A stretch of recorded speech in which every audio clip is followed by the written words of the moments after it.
Hello friends, good morning to everyone. Today we are learning about BCom semester 5 and our subject is audit. This is for part number 5. So, today we are discussing about the errors and frauds. Okay, so આપણે આજે discuss કરવાનું છે what is accounting error.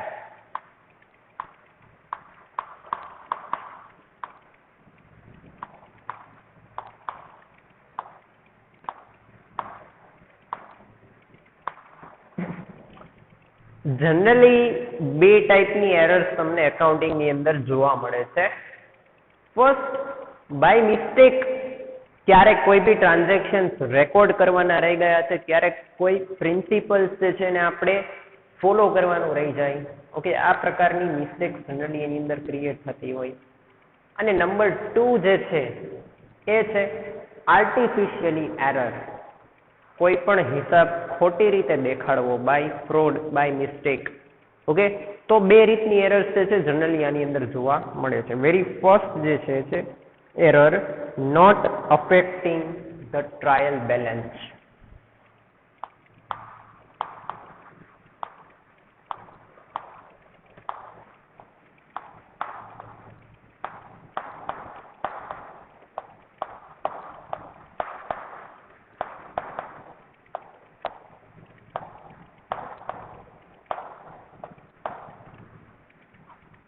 Very first છે જે trial balance શીટને affect નથી કરતી, એટલે કે ટ્રાયલ બેલેન્સ શીટને અસર કરતી નથી.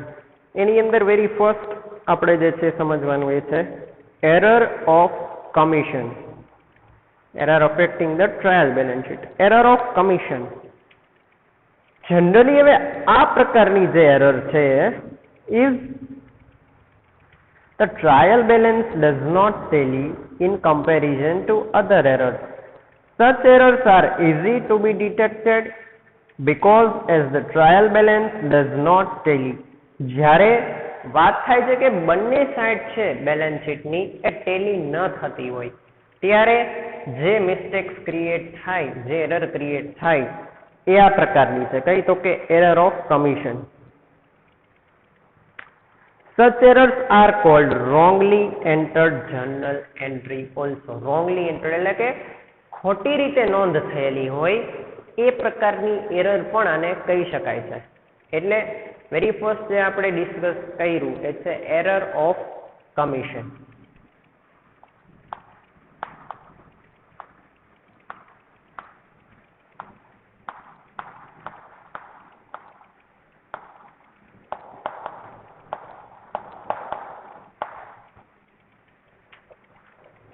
નેક્સ્ટ છે રોંગ એમાઉન્ટ એન્ટર્ડ. આવું પણ થઈ શકે કે બાય મિસ્ટેક ઘણી બધી એવા ટ્રાન્ઝેક્શન્સની અંદર ઝીરોસ જે છે એ વધારે યુઝમાં લેવાતા હોય, તો ભૂલથી કદાચ એક ઝીરો વધારે લખાઈ જાય, અધરવાઇઝ એક ઝીરો ઓછો લખાઈ જાય છે, તો એમાઉન્ટની અંદર that is come a huge variance. Okay, generally આપણે એન્ટ્રી નોંધવામાં તો ખાસ કરીને ધ્યાન રાખતા હોય છે, પણ તેમ છતાંય બાય મિસ્ટેક એવું બની શકે છે કે રોંગ એમાઉન્ટ એન્ટર્ડ. ઓકે, ઘણીવાર આપણે 2,50,000ની જગ્યાએ 25,000 જે છે એ એમાઉન્ટ એન્ટર કરી દઈએ છીએ. ઘણીવાર 1,00,000ની જગ્યાએ 10,000 થઈ જાય, 10,000ની જગ્યાએ 1,00,000 થઈ જાય. ત્યારે આ પ્રકારની એરર્સ જે છે ક્રિએટ થવાની સંભાવના વધી જાય છે. જનરલી પોઈન્ટની અંદર જે છે એ ફિગર્સ આવતા નથી, પરંતુ જ્યારે પોઈન્ટની અંદર ફિગર્સ આવે, જેવી રીતે આપણે 1,00,000 લખીએ છીએ, 2 મિનિટો પછી આપણે નાનું એવું ડેશ કરીએ છીએ ને પોઈન્ટ સમજીને કદાચ રોંગ એમાઉન્ટ પણ એન્ટર થઈ શકે છે. તો ખાસ કરીને ધ્યાન એ રાખવાનું છે કે જ્યારે આપણે ટ્રાન્ઝેક્શન થતા હોય તેની એમાઉન્ટ એ આપણે ડિનોટ કરતા હોઈએ છીએ ત્યારે પોઈન્ટને આપણે સરખું ઇમ્પોર્ટન્સ આપવાનું છે. આઈ મીન અમાઉન્ટ જે છે એમાઉન્ટને પ્રોપરલી રિસ્પોન્સ મળે અને એ પ્રોપર મેનરની અંદર આપણે એમાઉન્ટ ડિનોટ કરી શકીએ, તો આ પ્રકારની એરર્સ જે છે એ ક્રિએટ થતી આપણે અટકાવી શકીએ છીએ. તો સેકન્ડ જે એરર છે એ છે રોંગલી એન્ટર્ડ એમાઉન્ટ. ભૂલથી આપણે જે એમાઉન્ટ નોંધવાની હોય એની જગ્યાએ કોઈ પણ બીજી એમાઉન્ટ નોંધેલી છે. ઓકે, ત્યારબાદ છે રોંગ સાઇડ જર્નલ એન્ટ્રી. હવે વેરી ફર્સ્ટ જર્નલ એન્ટ્રી એટલે કે આમ નોંધ. તો એનો નિયમ છે કે કોઈ પણ એન્ટ્રી હોય એની આપણે જનરલી બે અસર આપતા હોઈએ છીએ. વેરી ફર્સ્ટ તો કે જે વ્યક્તિ સાથે ટ્રાન્ઝેક્શન થાય છે તેના એકાઉન્ટની અંદર આપણે વેરી ફર્સ્ટ એન્ટ્રી ક્રિએટ કરીએ છીએ. ત્યારબાદ આપણું જે એકાઉન્ટ છે એની અંદર આપણે એની બીજી અસર આપીએ છીએ, જે તે જમા ઉધારની જ્યારે બરોબર કે ભાઈ જનરલી આપણે ડેબિટ કરતા હોઈએ છીએ અને આપણામાં ક્રેડિટ કરતા હોઈએ છીએ, આવી જાય ત્યારબાદ એનામાં ક્રેડિટ કરીને આપણામાં ડેબિટ કરી દઈએ છીએ એટલે એન્ટ્રી ટેલી થઈ જાય છે. પરંતુ આ પ્રકારની સિસ્ટમની અંદર ક્યારેક એવું બી બની શકે છે કે આપણે એ એન્ટ્રી ડેબિટની જગ્યાએ ક્રેડિટ કરેલી છે અને ક્રેડિટની જગ્યાએ ડેબિટ કરેલી છે. અને આવા પણ જે છે ચાન્સીસ રહે છે એરર્સ થવાના કે સપોઝ એ એમાઉન્ટ આપણને પે કરે છે તેમ છતાં આપણે એના એકાઉન્ટમાં ભૂલથી એ એન્ટ્રી ડેબિટ કરેલી છે, આપણામાં ક્રેડિટ કરેલી છે, પણ ખરેખર એ પૈસા જમા થઈ ચૂકેલા છે પણ આપણે એ વ્યક્તિના ખાતે ઉધારેલા છે. તો આ શું થયું તો કે જર્નલ એન્ટ્રી જે છે એની અંદર ખોટી અસર અપાઈ ગઈ. હવે શું થશે, આપણા માઇન્ડની અંદર એ થિંગ હશે કે એની એમાઉન્ટ હજી પે કરવાની બાકી છે.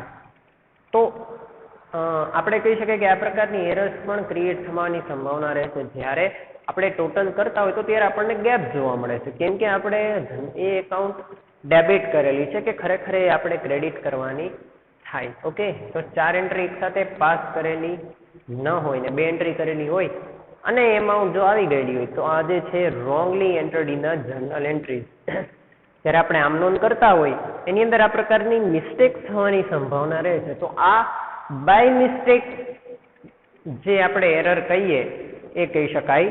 બાય મિસ્ટેક જે એરર થતી હોય સોરી, તો એને કહેવાય છે error of wrong side journal entry.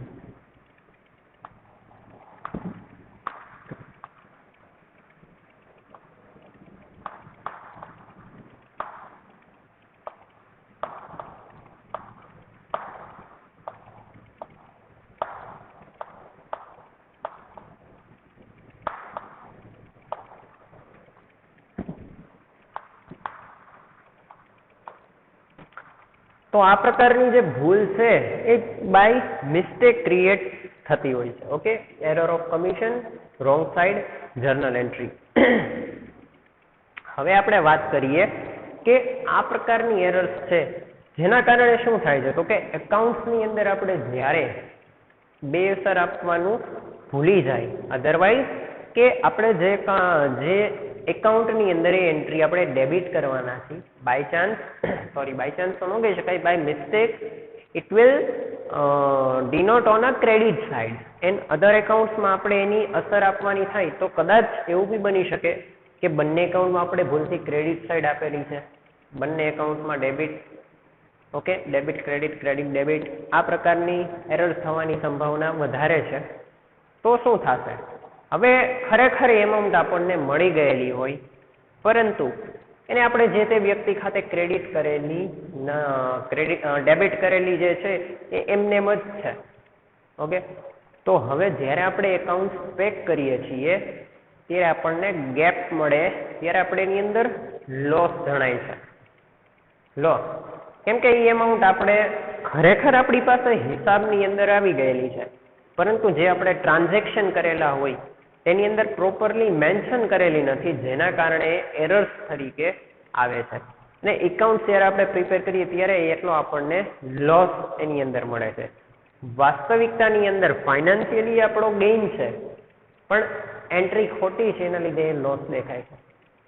જે તે એકાઉન્ટ પેક કરીને ફાઇનલ એમાઉન્ટ આપણે જ્યારે બેલેન્સ શીટની અંદર લઈ જઈએ છીએ, જે આપણી મૂડી તરીકે આપણે દેખાડીએ છીએ, પ્રોફિટ એન્ડ લોસ પ્રિપેર કરીને જે કાંઈ પણ વધે આપણે મૂડીમાં ટ્રાન્સફર કરીએ છીએ. ઓકે, હવે એને એ જે લાયબિલિટી જે છે એની અંદર વધારો જોવા મળશે. તો ક્યાંક ને ક્યાંક શું થશે તો આપણી જે મિલકત છે એની સામે ખરેખર જેટલી લાયબિલિટીઝ હોવી જોઈએ એટલી લાયબિલિટીઝ જણાશે નહીં. હવે એટલી લાયબિલિટીઝ નહીં જણાય એની માટે થઈને શું થશે એ લાયબિલિટી નહીં જણાય. એની માટે થઈને હવે આપણે એટલી એમાઉન્ટનો લોસ દેખાશે. જ્યારે આપણે હિસાબ કમ્પ્લીટ કરીએ તો એ શું થયું તો કે હિસાબમાં કમ્પ્લીટ છે પરંતુ ટ્રાન્ઝેક્શન્સમાં ભૂલ છે, તો એને જ કહેવાય છે એરર. ઓકે, આ પ્રકારની પોસિબિલિટીઝ થાય છે. ઇટ ડઝન્ટ મેટર પણ જ્યારે મોટા પાયાના હિસાબ થતા હોય ત્યારે મોટી ભૂલ થાય, બરોબર છે, લોસ અથવા તો આ તો લોસ થવાની સંભાવના છે. પરંતુ એવું બી થઈ શકે કે ભાઈ પ્રોફિટ તરીકે આપણે દેખાડી દીધા, ખાતામાં પ્રોફિટ બોલે છે, બરોબર છે, બાય મિસ્ટેક, પણ ફાયદો ₹1 નથી. આવા જ્યારે એરર્સ, આ પ્રકારની એરર્સ જ્યારે ક્રિએટ થાય તો ત્યારે શું કરવું પડે છે કે વ્યક્તિએ પોતાના ખિસ્સામાંથી પૈસા નાખવા પડે. વાસ્તવિકતામાં દેખાડે છે પ્રોફિટ હિસાબની અંદર, પણ ફાઇનાન્શિયલી એ પ્રોફિટ થયેલો નથી. That is true and fair condition. હવે આ પ્રકારની જ્યારે મિસ્ટેક ક્રિએટ થાય ત્યારે ફાઇનાન્શિયલી ખરેખર લોસ થાય છે.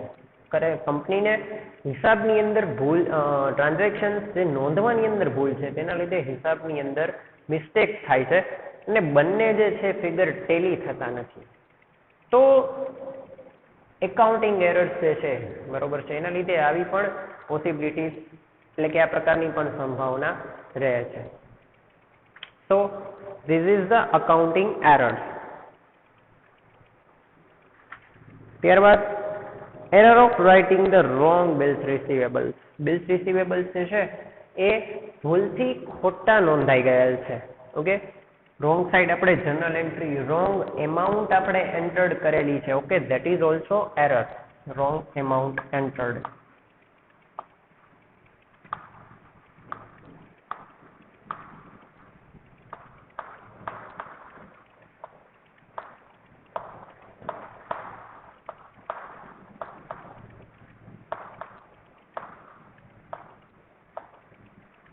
ખોટી પ્રકારે પણ રકમ લખાઈ જેવું બને. જે રીતે આપણે કીધું કે બિલ્સ રિસીવેબલ, હવે બિલ્સ રિસીવેબલની ટોટલ આપણે 4 એન્ટ્રી કરીએ છીએ.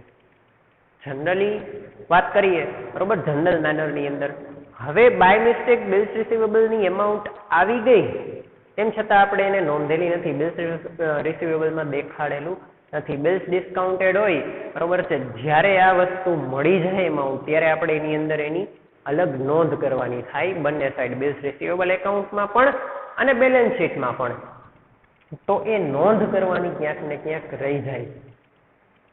તો ત્યારે જે એરર ક્રિએટ થાય છે એ wrongly entered amount of bills receivable, by mistake એની અંદર જે છે, જે એમાઉન્ટ આપણે ડિસ્ક્રાઇબ કરવાની છે એ એમાઉન્ટ ખરેખર એન્ટર્ડ આપણે કરી શકતા નથી. તો આ પ્રકારની મિસ્ટેક્સ ક્રિએટ થવાની સંભાવના રહે છે. Error in finding out the bills receivable. Find out the bills receivable, ખરેખર લેણી હુંડી અને દેવી હુંડી, ઓકે, લેણદારો અને દેવાદારો, આ 4 કેરેક્ટર્સ જે છે એની એન્ટ્રી આપણે બહુ જ ખાસ કરીને કાળજીપૂર્વક એની જે ટ્રાન્ઝેક્શન્સ મેન્ટેન કરવા પડે છે. ક્યારે કોના પૈસા આવ્યા, ક્યારે કોને પૈસા દેવાના છે, ઓકે, ક્યારે બિલ્સ રિસીવેબલની એમાઉન્ટ મળે છે, બિલ્સ પેબલની ચૂકવણી કરવામાં આવે છે, એની ડેટ મેન્ટેન કરવાની થાય, એના એડજસ્ટમેન્ટ પ્રમાણે એની અંદર જે ચેન્જીસ કરવાના થાય. તો આની અંદર એરર આવવાની સંભાવના વધી જાય છે. કેમ કે એની અંદર માની લ્યો કે કમિશન પ્રોવાઈડ કરે છે બિલ્સ ડિસ્કાઉન્ટેડમાં, ઓકે, આ પ્રકારના ટ્રાન્ઝેક્શન્સ મેન્ટેન કરવામાં ઘણીવાર જે છે ભૂલચૂક થતી રહે છે. એટલા માટે થઈને આ પ્રકારની એરર્સ ક્રિએટ ન થાય એનું આપણે ખાસ ધ્યાન રાખવાનું છે. Error in total or double journal entry.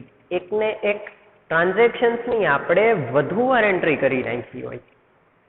ઘણીવાર આપણે એવું થતું હોય છે કે લાવો પહેલેથી લઈને છેલ્લે સુધી બધા બિલ્સ પ્રમાણે આપણે એન્ટ્રીઝ કરીએ તો ઘણીવાર અમુક બિલ્સ રિપીટ થઈ જાય તો એક બિલની એન્ટ્રી 2 વાર થઈ જાય છે. તો હવે આવી એરર્સ થવાની પણ સંભાવના રહે છે કે એક જ બિલની એન્ટ્રી 2 વાર થઈ ગઈ હોય, ટોટલની અંદર મિસ્ટેક થાય, 0 કાઉન્ટ કરવામાં મિસ્ટેક થાય, આવું ઘણીવાર રહે છે. 225500 આ રીતની કંઈક એમાઉન્ટ હોય, સપોઝ 0 રહી જાય અથવા તો 255 આ રીતની જે છે ફિગ્યુરેટિવ મિસ્ટેક્સ ક્રિએટ થવાની સંભાવના પણ રહે છે. તો it is also cold accounting error. તો આ રીતે મેઇન 5 or 6 ટાઈપ મેં તમને કીધું કે એન્ટ્રી નોંધવામાં double side journal entry, wrong amount entered, ટોટલમાં મિસ્ટેક્સ હોય. ઓકે, આ પ્રકારની જે એરર્સ છે એને એકાઉન્ટિંગ એરર્સ તરીકે ઓળખવામાં આવે છે. So this is the hour accounting errors. Thank you.